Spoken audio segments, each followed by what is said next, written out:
What you need to do is a risk assessment, and that's what government should be doing. They shouldn't be having these emotional arguments about what the public feel. The public can be swayed very easily with emotional arguments. Mm-hmm. You need to do the risk assessment. It's as simple as that.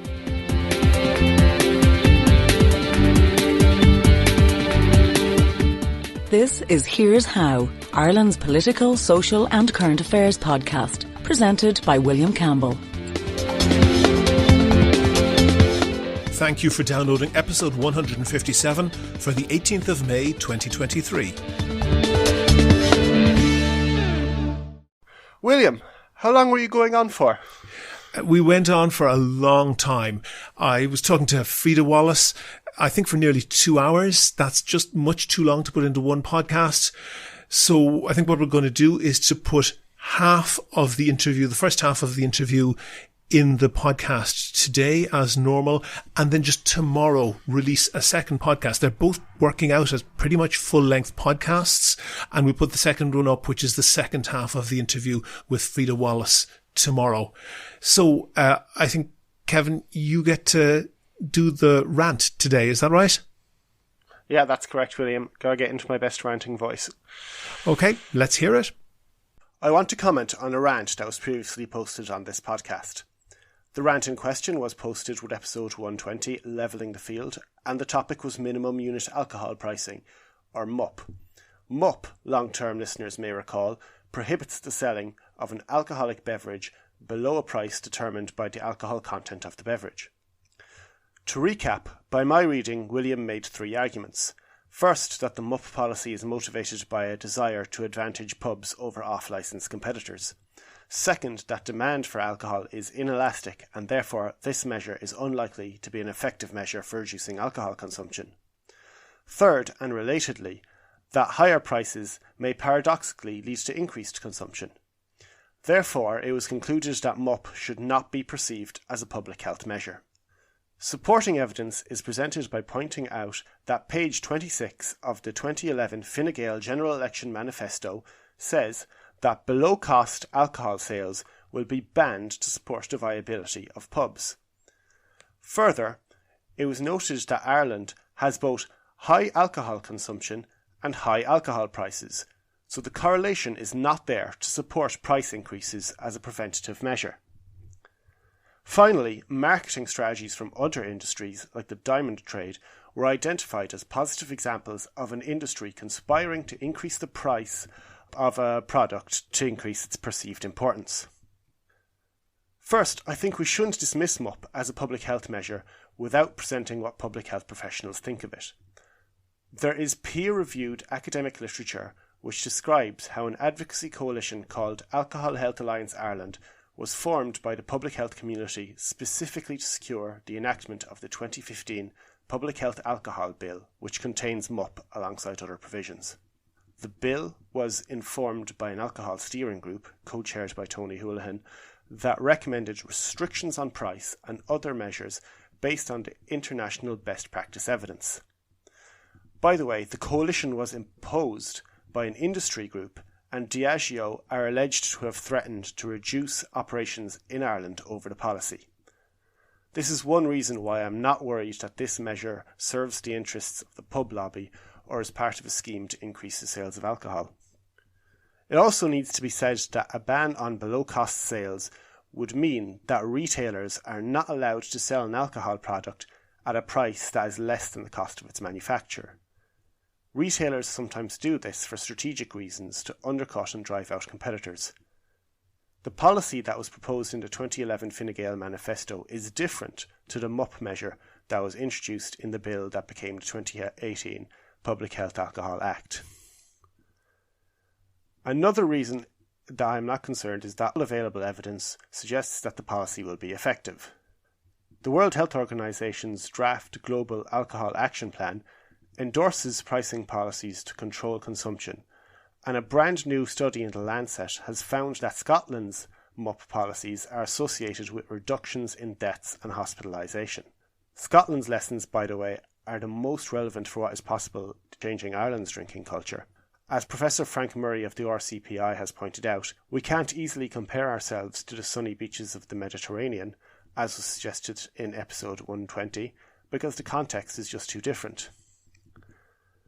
Finally, I'm not unduly concerned by the fact that the instrument used to increase alcohol prices was regulation rather than taxation. We already have taxes on alcohol products. A problem with increasing taxes on alcohol products as a standalone measure is that the measure may be undermined if retailers respond with a tactic called undershifting. This means that for cheap alcoholic beverages, the retailer does not pass on the full cost of a tax increase to consumers. Instead, they offset their losses by increasing the cost of more expensive alcohol products. This is a ploy to keep the cheap alcohol cheap. This highlights why MUP works. The most problematic drinkers are interested in the greatest volume of alcohol for the lowest price. This includes young people who are among the groups most impacted by MUP. From a life course perspective, this measure is well suited to the mission of ensuring that young people are less likely to form a relationship with alcohol that will affect the rest of their lives. Consider also that it's not just the total volume of alcohol consumed that determines harm, but patterns of drinking. This makes hospitalizations, the outcome used in the Lancet study, a good outcome measure for studies of MUP. How many trips to the hospital may be averted by the fact that a student was just a little bit less drunk than they might have been had their pre-drinks budget bought a bit more alcohol? It's possible that there is a convoluted attempt to use MUP to increase alcohol sales for pubs, but applying Occam's razor to the facts leads me to the conclusion that the Public Health Alcohol Act of 2018 is exactly what it says on the label. In a moment, we'll have that interview with Frida Wallace, but first of all, I'd like to say thanks to all of the patrons on Patreon. We really appreciate everyone who donates. We don't get any huge money out of it, not nearly in the same league as some other Irish podcasters that we could mention. It pays for things like web hosting, and William and myself basically donate our time for free. It's also a great morale booster when we get a new patron on Patreon. It lets us know that there are people out there who listen and appreciate the podcast. We make a big effort to cover things that are undercovered in Irish media. You are more than welcome to listen for free, but if you think you can do the same as the other donors and throw in the price of a pint once or twice a month, there's details of how to do that on the website and at the end of the show. Do you agree? Do you disagree? Here's How is Ireland's political, social and current affairs podcast.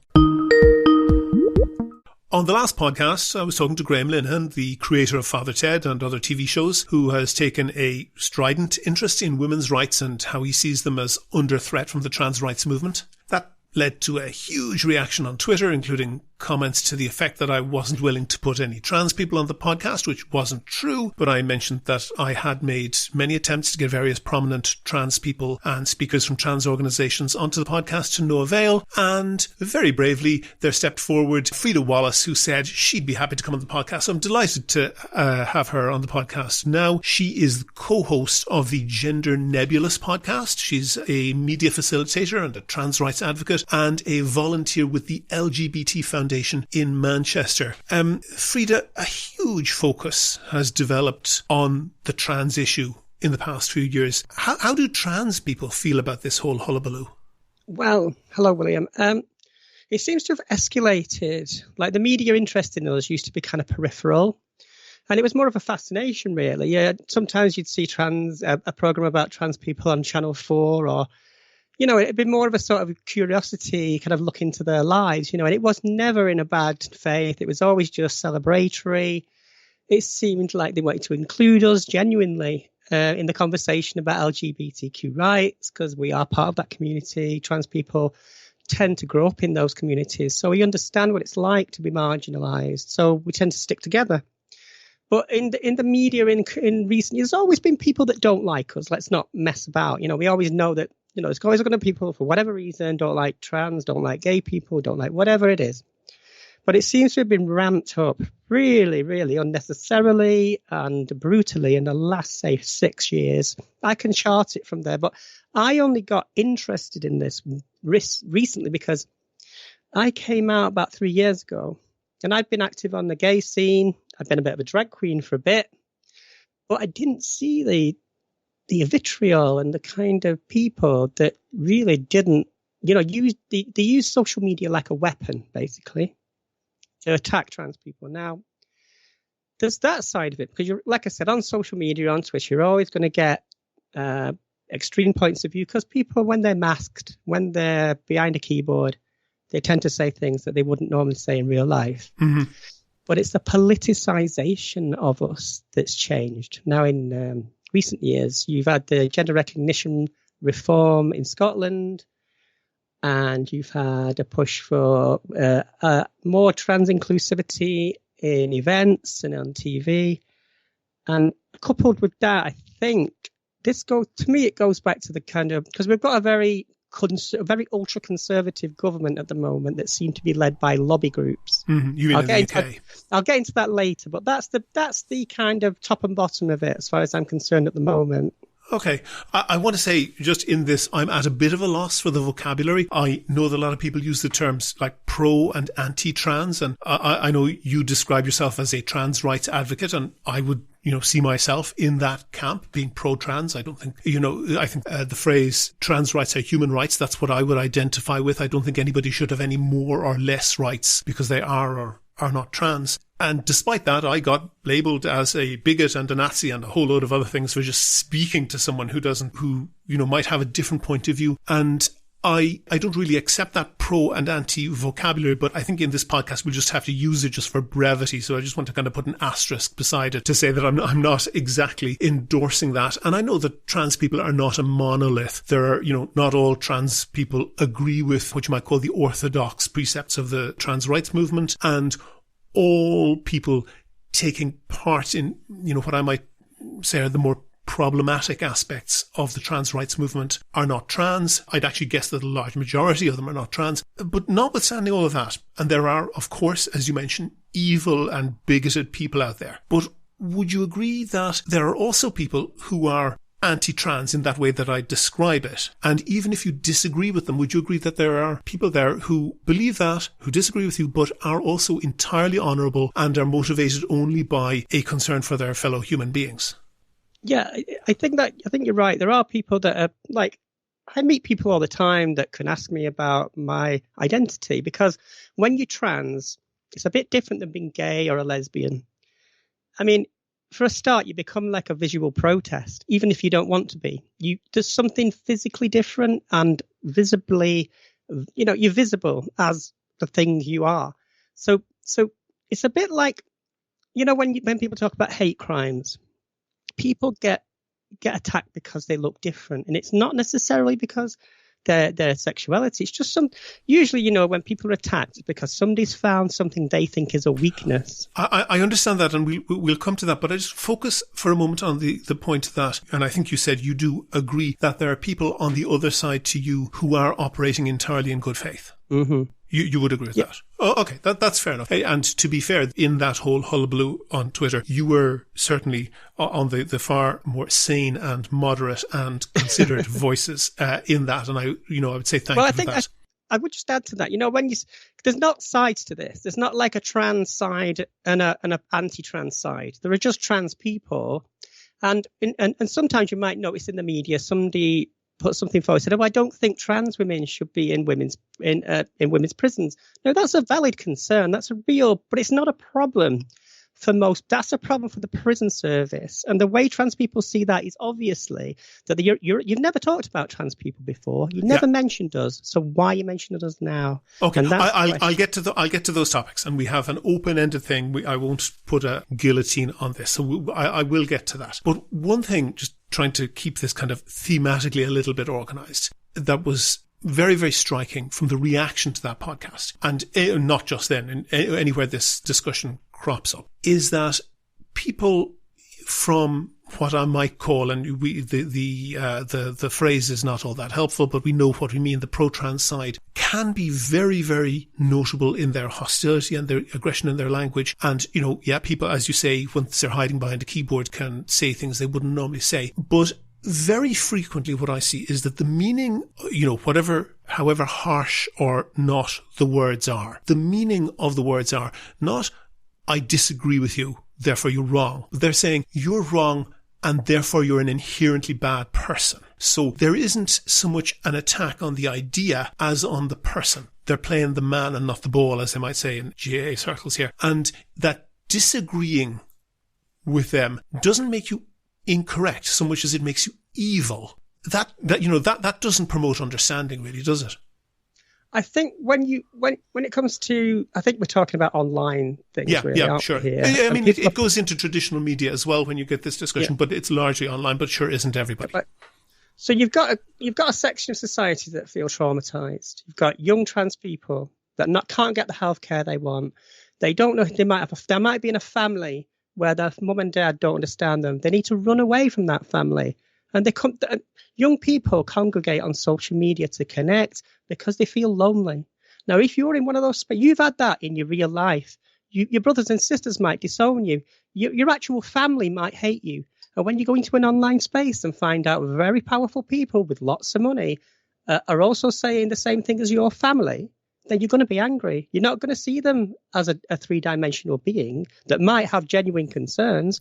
You just hate that person. But pause on that. In my observation, I know you're explaining it rather than endorsing it. But in fact, in my observation, actually only a minority of people doing that, and possibly quite a small minority of people doing that, are actually trans. It seems to be more people, who are setting themselves up. And I will divert slightly into my theory of Twitter. As far as I'm concerned, Twitter is a competition to be goodest. And, if you're in a Twitter thread where the generalized agreement is that X is true, then somebody will want to come along and say, yes, but XX is even truer. And there is a competition to say that in even stronger terms to gain likes and to gain that approval from strangers, which I think is perhaps quite strange. But I think that's what is happening there. And that is one of the things that is making this even more toxic. But just and I don't want to spend the whole discussion on this, but I do think the way that it's discussed is important. And I mentioned this kind of people, from people who clearly never heard the podcast, saying, oh, but you would never put on a trans person. And I then said, well, actually, I've sent dozens of requests to various prominent trans people and to trans organizations, and typically they don't respond, and it's very difficult to get them on. And you get somebody coming back and say, yes, but that just proves how evil you are, and they're right not to come on. And you get this essentially unfalsifiable circular argument. Yeah. And the quality of the argument there, you would have to agree, is very low.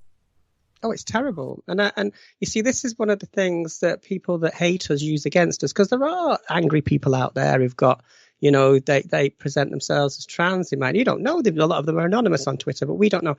But they'll use that aggression. At protests, trans rights protests, if one trans person gets angry and shouts, that's the thing they promote. They don't look at the whole picture. So you are right. People are polarized, but what I would say is that the reason I did the podcast is because we need positive voices. This is your own podcast, and let's plug it again. Gender Nebulous podcast. I'm sure you can get it by searching in whatever podcast app somebody uses. Now, one of the reasons trans people might not come forward and speak to you is because when we do, and I've been on Talk TV, and I've been on GB News, and I've been on LBC, and I've been on some BBC programs. When that's put on social media, the comments are horrific. If you want to do an experiment now, go and find one of my videos where I'm on Talk TV, on the Talk TV Twitter, and look at none of those are from trans people. There are reams and reams, hundreds even, of people saying you're a man, why are you on the telly? Oh God, you're ugly. They look at your appearance, they deconstruct you, they try and find other information on you. That's how they find out where you work. The next thing, you have to defend that at your workplace. And then if you've done anything else that's less than perfect, they'll find it. Oh, okay. And I don't want to spend, I think we get very self-referential if we spend the whole discussion talking about Twitter, but I just want to give one example of that.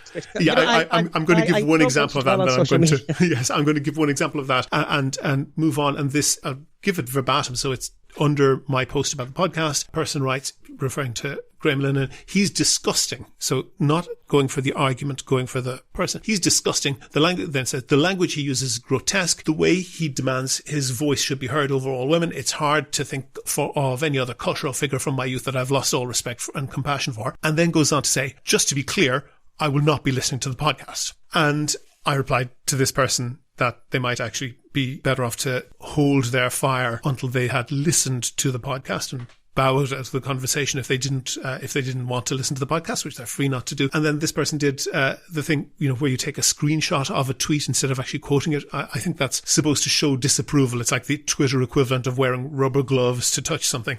And she crops out the bit where she said how disgusted she was at something she hadn't listened to, and just dropped in my comment, and then commented, so here's how podcasts with their male host is to tell me, a female historian who has written about both the history of women's rights and the history of trans lives across the centuries, to stick to the core subject or bow out. There's a lot of people there who are really trying hard to manufacture some outrage, aren't there? Well, there's a lot of point scoring going on, because it is like there's a sort of get them culture, like if you're right, it's like you've got your battalion of attack dogs and they've got theirs, and they'll tear each other apart in the comments section. And at the end of the day, everybody goes, I'm tired, and nobody's won anything. Yeah, I completely agree with you. I completely agree with you. So let's park that and not talk about Twitter anymore. Okay, if I can just say, please do. Yeah, go ahead. I have tried to speak to producers of TV shows and said, this person you've had on, I won't mention any names, there's quite a few prominent, I wouldn't call them anti-trans. I don't like to say anti-trans. I like to say trans-skeptic. That's fair enough. Because that's what they are. Yeah. And so these people, I said, if you're having that person on again, can I be part of that debate? And when I've tried to do that several times, the person has, when they know it's me, I don't know why, whether they know me or not, but they've bottled out of it. It feels like that's what they've done. So I would love to be on a stage or in a podcast studio or on a radio program with somebody who is vehemently trans-skeptic, because I don't have to defend anything. I don't opt in to who I am, but they opt in to deciding that I'm not legitimate. So if you want to have that debate, that's where it rests, because I have never known anything of my entire life. How I feel now as Frida, as trans, that's all I've ever known. It took me a while to work out how to express that, but so you could have all these philosophical discussions. You could be all, and get into the philosophy of what it means to be a person or a woman, what is a woman and all that. But at the end of the day, there's no absolute answers to that. So it's a political discussion that I want to have. And if trans people exist, then, and if you're going to make policy about us, it has to be humane. Mm-hmm. And that's it. That's the only thing I want. Oh, okay. And I think that's all very reasonable, Frida. And, one of the things that I slightly suspect when you get such a strong reaction of people playing the man, not the ball, as we say, and, the tran, not the ball.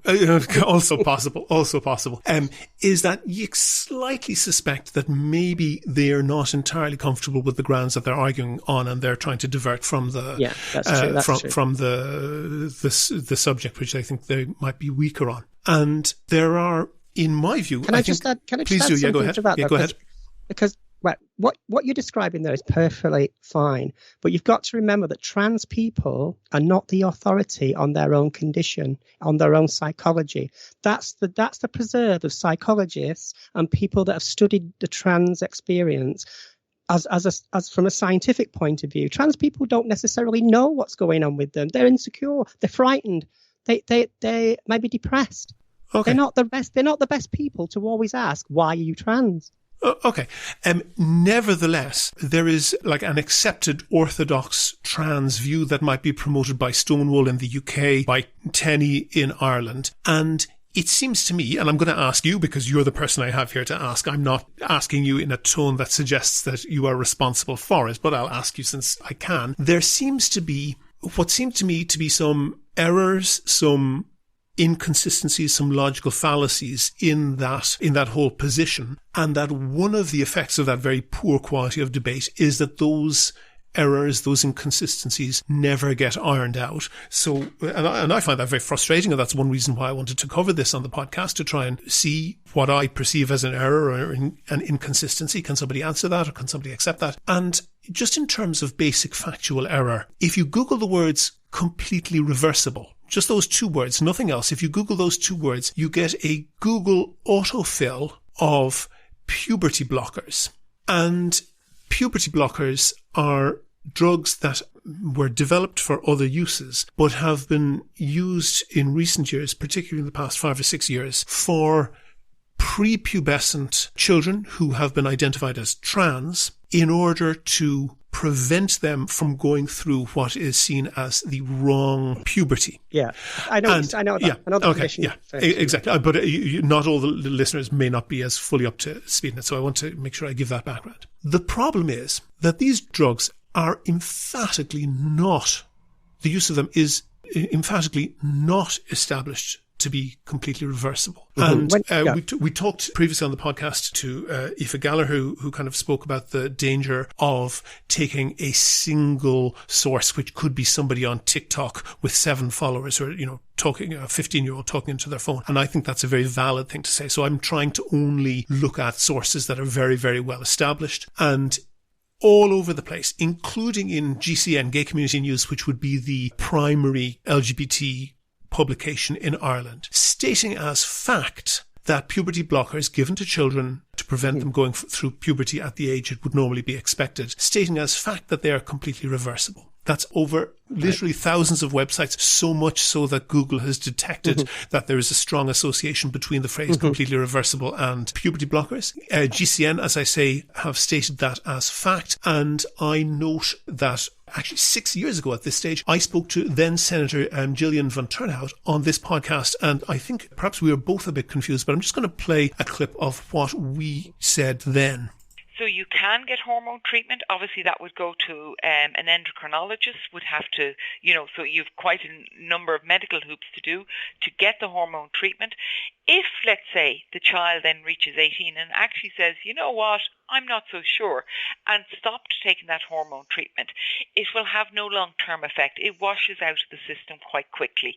So, it's not something that has a lifetime effect. Are you certain of that? As I understand it, and I'm not a medic, that, for example, hormones, male hormones taken by a female or vice versa, before or during puberty can have lifelong effects. You think that's not the case?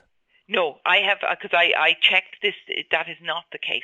That is absolutely not the case. It can take up to 2 years to wash out of the system as such, but it will not have a lifelong effect on it's delaying puberty rather than stopping puberty. Now, I don't know where Gillian Van Turnhout got her information. I don't know where GCN got their information, but I've looked at this very, very carefully. And the logical steps that seem to be supporting this are that this particular drug, there is a condition known as precocious puberty, which is where a child, maybe 3-4 years of age, a girl might start having her periods, a boy might start developing in the way that you would normally expect in puberty. This is a very damaging condition for a whole bunch of reasons. This causes a lot of damage to a child, and these drugs are then given to the child who showed symptoms of precocious puberty until the age at when they would normally have puberty. Those drugs are then stopped, and then the child has their puberty at the normal age.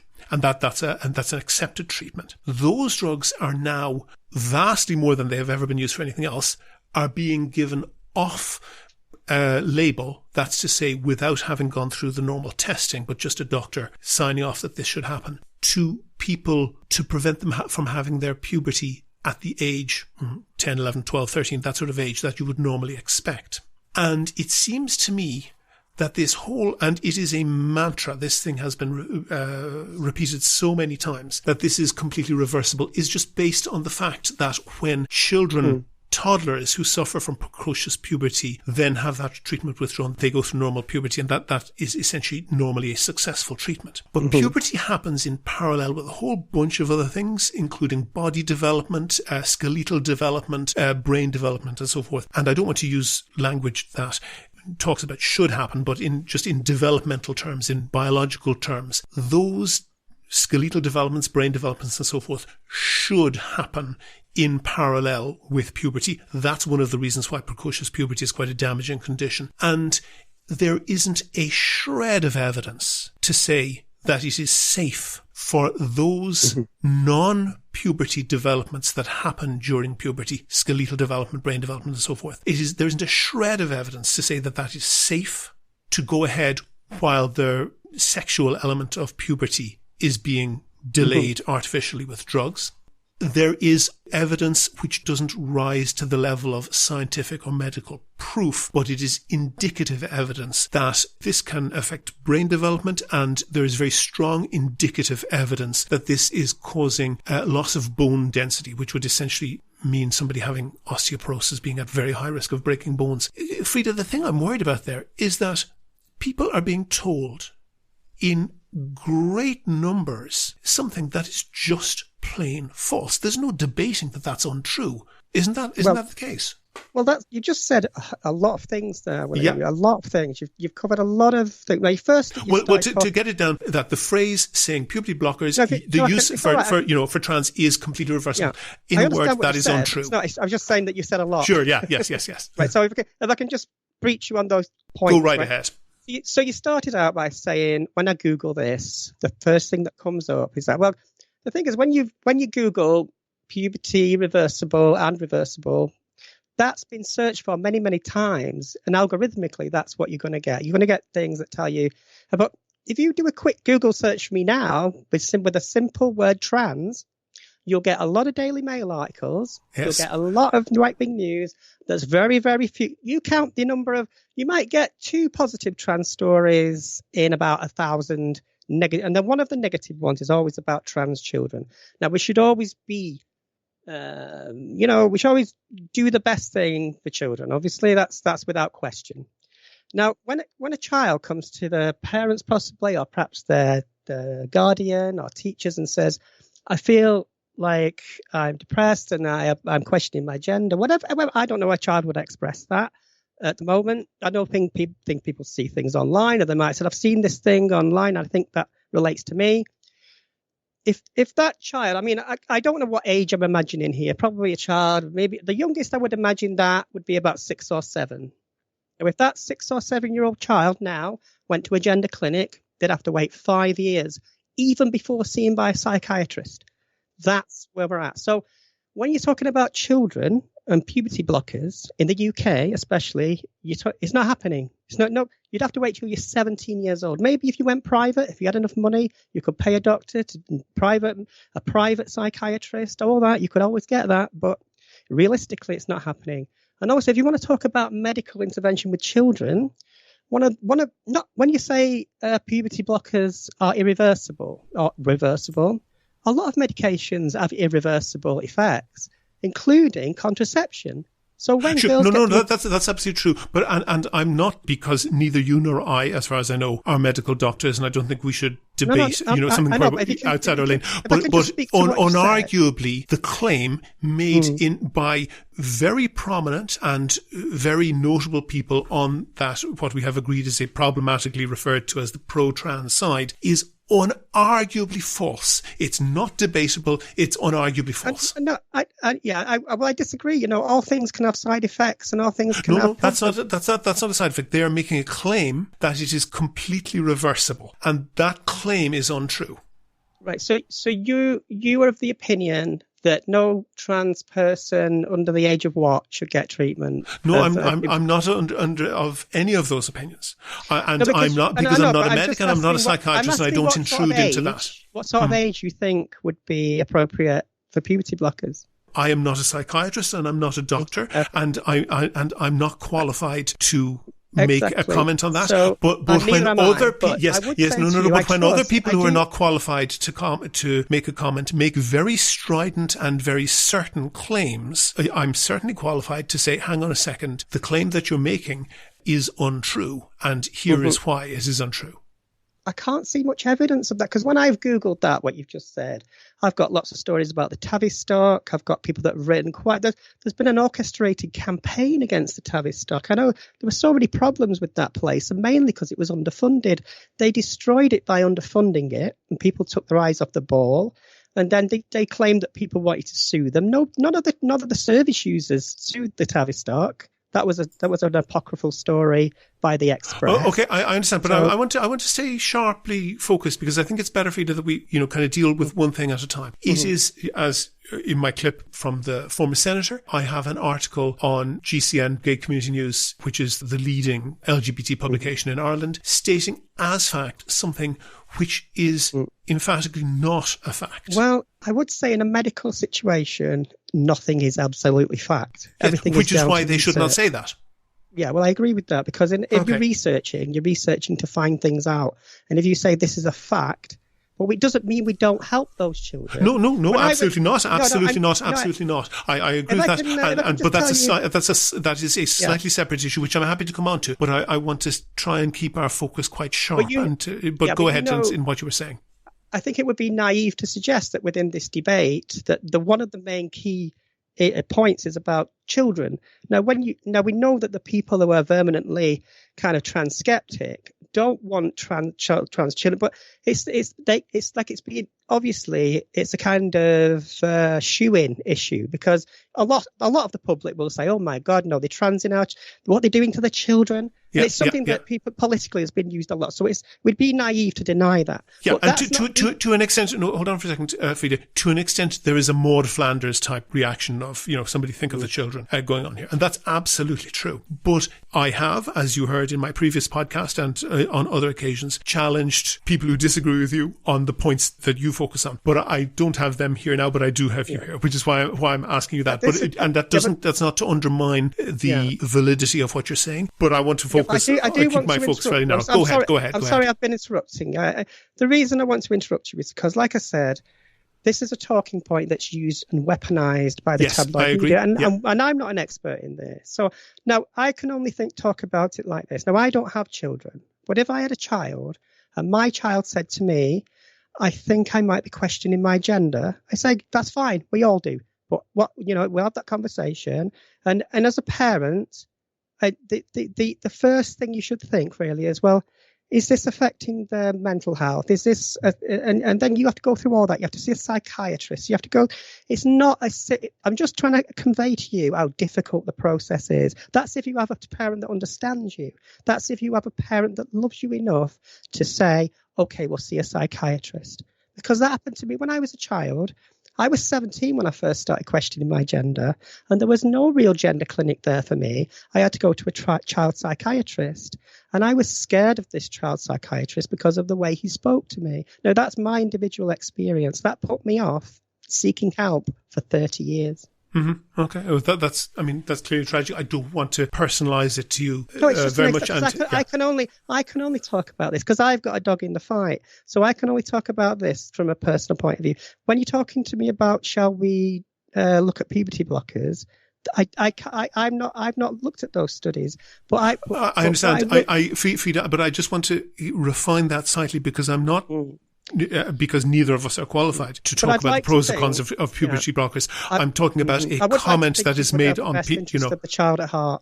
Yeah, absolutely. But it is possible that there is an anxiety to be nice to trans people. That people want to wear on their sleeve how inclusive and progressive they are, and that can lead them not to question things which they would otherwise question, and that can lead to bad quality decisions. Mm-hmm. And you mentioned a child 6, 7, whatever years coming to a parent and expressing whatever they would have expressed, and that's entirely possible. Children of that age will also come to their parent and say that I'm a dinosaur, say I'm Superman, and so forth, and that will be pretty much get the reaction of, well, that's nice, darling, run along. There is a danger, at least theoretically, that if what they land on is not saying I'm a dinosaur, I'm saying I'm a girl if they're a boy, that can start a process that can potentially have consequences that lead to difficulties. But I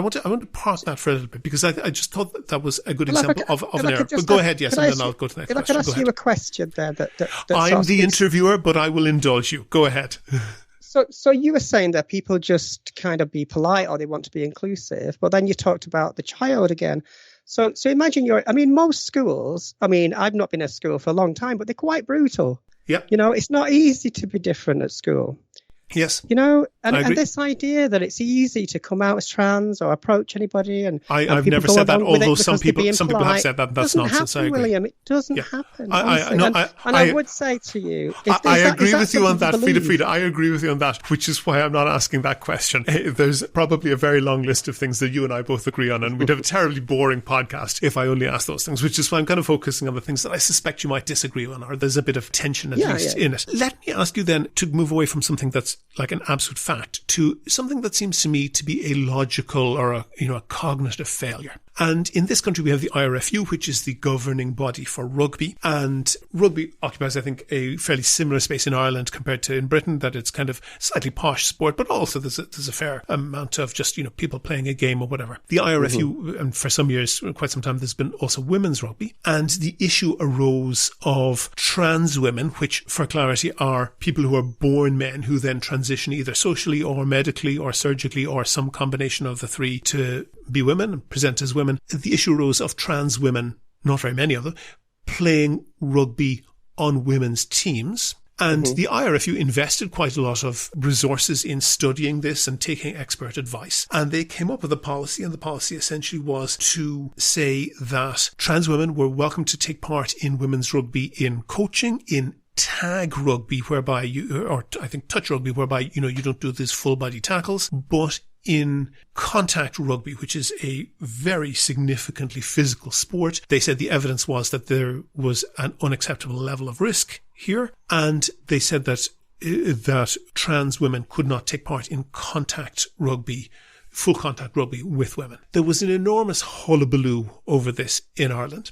Organisations which are significant taxpayer-funded organisations like TENI and Belong To really sent out an avalanche of criticism. There was a huge amount, not unlike my podcast, possibly even greater, of very hostile comment on Twitter along the lines, and in fact explicitly saying that the IRFU, which is like the rugby governing body, was a hate group, saying that they were, quote, motivated by nothing but bigotry. And I think that you can have a logical position whereby you could say that we shouldn't have any gender or sex discrimination or distinction or division that and happens in some countries on the continent. Gyms have unisex changing rooms and so forth. And that, you might like that or not like that, but that's, if you advocate for that, that's at least an intellectual, consistent point of view. But the point of view that was being promoted, which I can't quite square, and maybe you can help me, Frida, is that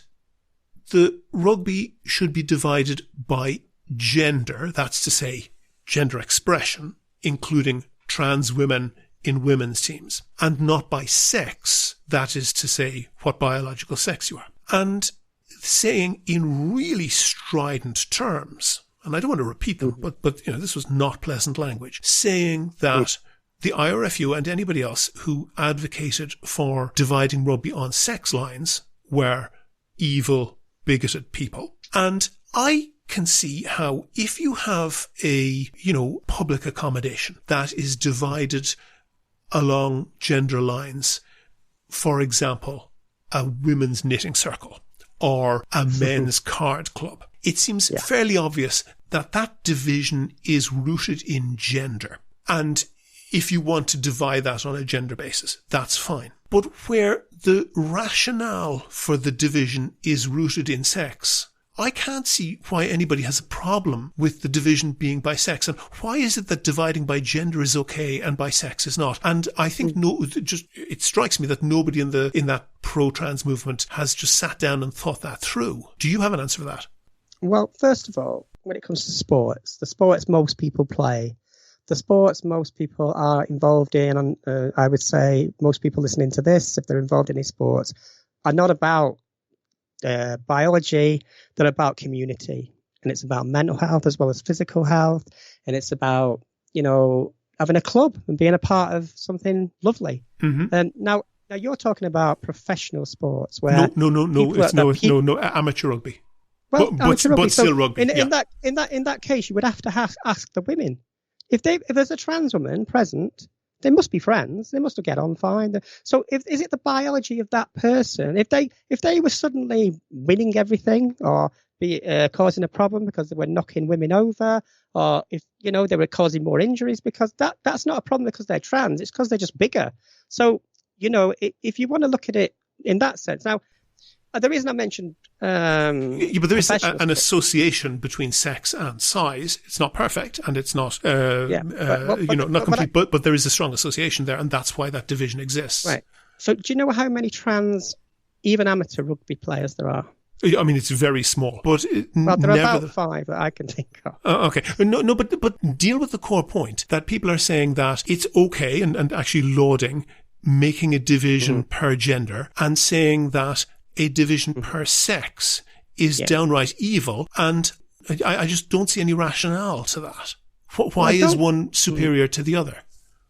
I don't want to use words like evil in a conversation where I know people say things like that, but I'm quoting exactly what was said.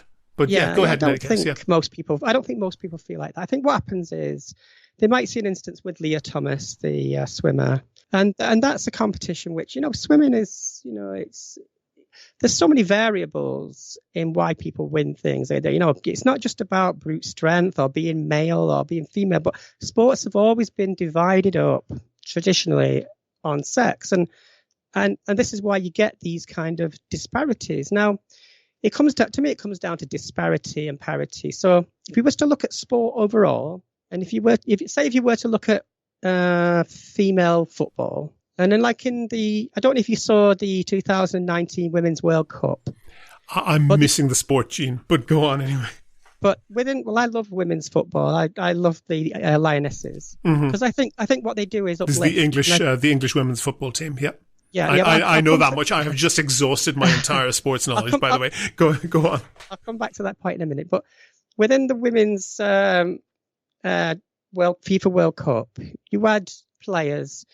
17 years old playing against ladies that were 43 years old, and that's an actual fact. So if you want to talk about parity, the point is, the reason people are focusing on the trans issue here is to find the delineation, to find examples of where sex does matter can matter in those situations, but they transpose that onto amateur sports and then further into society. So we're finding instances where trans women are defined more by sex than gender, which can happen in elite sport. It can happen, but it's not exclusive to that, because we know there are powerful women who are up against weaker women. So if your argument is about strength, and another point I would say, going back to the Lionesses. No, but I'm not. And I perhaps the issue that I want to focus on is a secondary one to that, which is what I view as, and going back to my point that when you have this very, very vitriolic argument, you get a lot of heat, you don't tend to get much light. And this is a question that I have tried to ask a number of times, and I haven't got a sensible answer on. Why is dividing, be it sport or be it knitting or be it playing cards or be it anything else, why is making a division by gender morally superior to making a division by sex? Why would one of those be morally better than the other? I don't think it's a moral question. I think the science needs to be done. No, but there are a great number of commentators who are stating that with great vehemence, including TENI and Belong To, both of which are taxpayer-funded organizations for representing trans and LGBT people. And it is, I think, reasonable to ask them if they are making this statement to say that, and using words like evil and bigot, and saying that dividing any activity by sex is evil and springs from bigotry. Let's divide it by gender instead. I think it's reasonable to ask, why is dividing it by gender morally superior? And, Frida, you're more than free to say you don't know or you don't agree. But I think it's reasonable to ask that question. And I think it's remarkable that it has not been thought through. Well, to me, it comes down to why. Like, if you took, I don't know how many if you could find out how many trans women are involved in sports, professional sports, whatever. If you took those trans women out, sport isn't going to get any fairer. I'm skirting around an issue that I think I'll probably agree with you on 100%. Sport just isn't fair, full stop. There would be no point in a trans woman being in a sport if she was winning everything. If she was some kind of superwoman and she just won everything outright, what's the point? What would be the point in her even competing for herself? This is the point I want to come back to, William, Yeah. is like when I spoke about women's football, the reason I like women's football is because it's uplifting. People don't necessarily watch sport to see who's the strongest. It's about the stories of the people. It's about striving. It's about that humanity of doing something that's bigger than than the base of yourself. And that is what it's about. That's why people feel strongly about sport. When people cheer for their team, that's a community thing. So when you take that away from trans people, you're denying them that kind of humanity. To be clear, that wasn't taken away, and the IRFU said that trans women could play on the men's team. You are correct. Yes, there are. But there are talking about people use the word evil, but there are people in this debate that don't want trans women to play sport.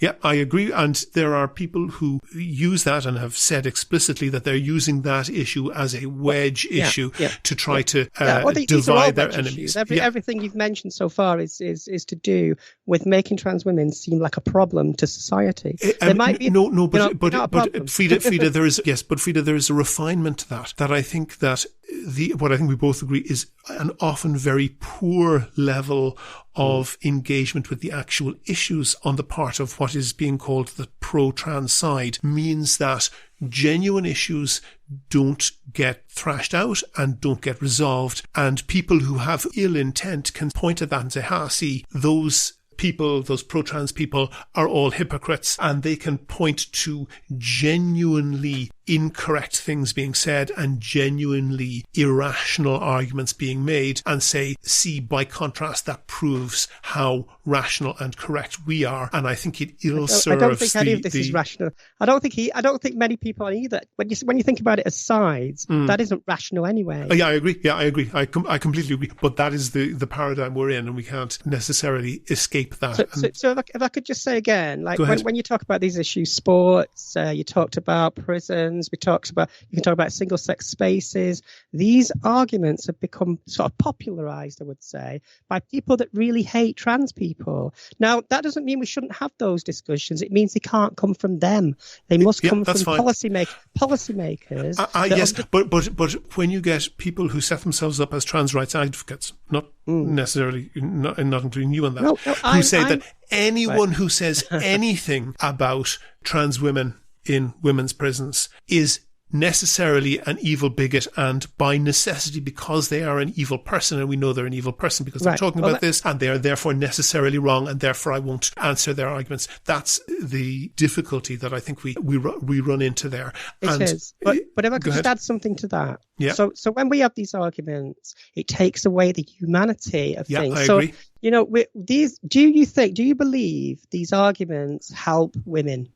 I have no idea. I think these arguments. I think the argument doesn't help anybody. Do you think women in prison are helped by having this debate? They're not. They want to have. You know what, Frida? I think that probably Tucker Carlson didn't have very high on his radar the welfare of women in prisons in the United States, or the welfare of girls playing sports in American high schools, or the rights of elite sportswomen. I'm pretty sure that those issues never crossed his mind, and certainly never were highlighted by him before the fact, before the time that they came convenient for that. But that doesn't, Frida, that doesn't necessarily, just because there are people on Fox News or whatever operating in bad faith, that doesn't mean that anybody who addresses that, I understand, that doesn't mean that anybody who addresses that argument. And the real argument here, and you mentioned the Tavistock, and I said I would come back to that. I've not answered that question yet. Go ahead. Yes, so moral difference, moral superiority of dividing by gender, not sex. Tell me. When you're talking about sports, when you're talking about prisons especially, what you need to do is a risk assessment, and that's what government should be doing. They shouldn't be having these emotional arguments about what the public feel. The public can be swayed very easily with emotional arguments. You need to do the risk assessment. It's as simple as that. Go to the website for sources and references from the show, and while you're there, you can like the show on Facebook, follow the show on Twitter Here's How Podcasts, and Frida's Twitter is offline at the moment, but you can catch the Gender Nebulous podcast at gendernebulous.co.uk. And get in touch if you want to suggest a guest or topic for a future show. And thanks again to all of the patrons on Patreon. It covers the cost of keeping the podcast going. And if you'd like to throw in the price of a bar of chocolate once or twice a month, please do go and sign up at patreon.com/here'show. That link is on the website. Also there you can find out how to subscribe to the podcast for free on your computer, on your phone or by email. All that information is at www.here'show.ie. The Here's How podcast is produced and presented by me, William Campbell. The co-producer is Kevin Fulf. Thank you for listening.